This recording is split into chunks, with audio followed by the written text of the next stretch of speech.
Francis Dunn was born on June 15, 1928, to Joseph and Frances Dunn, and was raised in Chicago with his sister Ruth and brother Jim.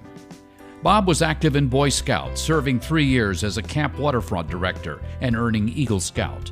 He first became interested in the Naval Academy after reading the Book of Knowledge. His interest grew when he saw the movie Navy Blue and Gold.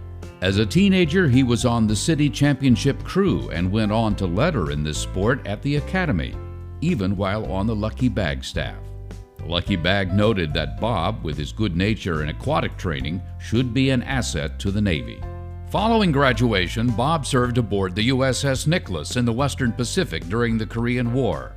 After earning his wings, he flew the AD Sky Raider, twice cruising to the Pacific. During the Vietnam War, Bob led the Light Attack Squadron VA-146, where he flew 255 combat missions. He was awarded 8 Navy Commendation Medals, 28 Air Medals, the Bronze Star, 2 Distinguished Flying Crosses, and 2 Silver Stars. After the war, he commanded a carrier air wing in the Mediterranean during Black September in Jordan. In 1970, he served as the 6th Fleet Operations Officer and was the 2nd commanding officer of the USS Mount Whitney. He then assumed command of the USS Saratoga, leading that ship to a 6th Fleet Hookem Award and a Weapons E.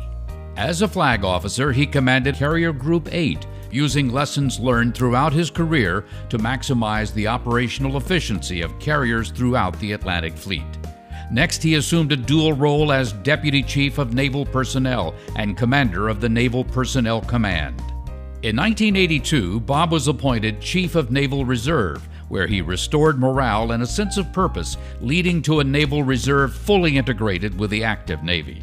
After receiving his 3rd star, Bob commanded Naval Air Force's Atlantic in the mid-'80s during the height of the Cold War. Tensions with Cuba, Panama, and Libya were just a few of the crises met, and the strength of his command abilities was proven repeatedly. His final active duty assignment was as Deputy Chief of Naval Operations for Air, where his testimonies before Congress were instrumental to the maintenance of naval aviation as a key element of the 600-ship Navy. While so doing, he kept in close contact with the fleet, even carrier qualifying in the FA-18C on his 60th birthday. Bob retired in 1989 after 38 years of service, the last man in his class on active duty, and was honored with the Navy's Gray Eagle Award as the active duty aviator with the earliest designation. Bob is also renowned as a military author and historian. He has written numerous articles on topics of naval and defense interest and has served as chair of the editorial board of the U.S. Naval Institute. He has also served on numerous boards and advisory panels that support aerospace safety and management and worked with Boeing and LTV on aircraft proposals.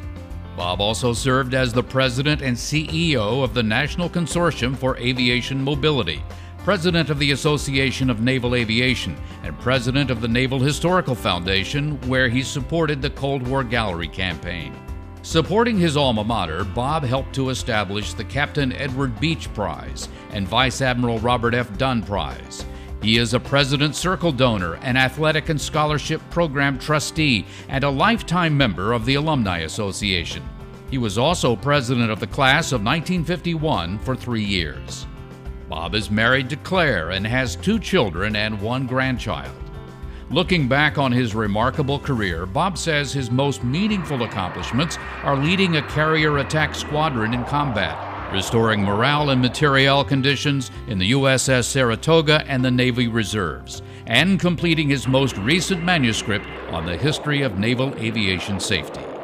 Vice Admiral Robert F. Dunn, a naval officer, a naval aviator, and leader whose inspirational character and dedication to our nation exemplify the ideals of the United States Naval Academy.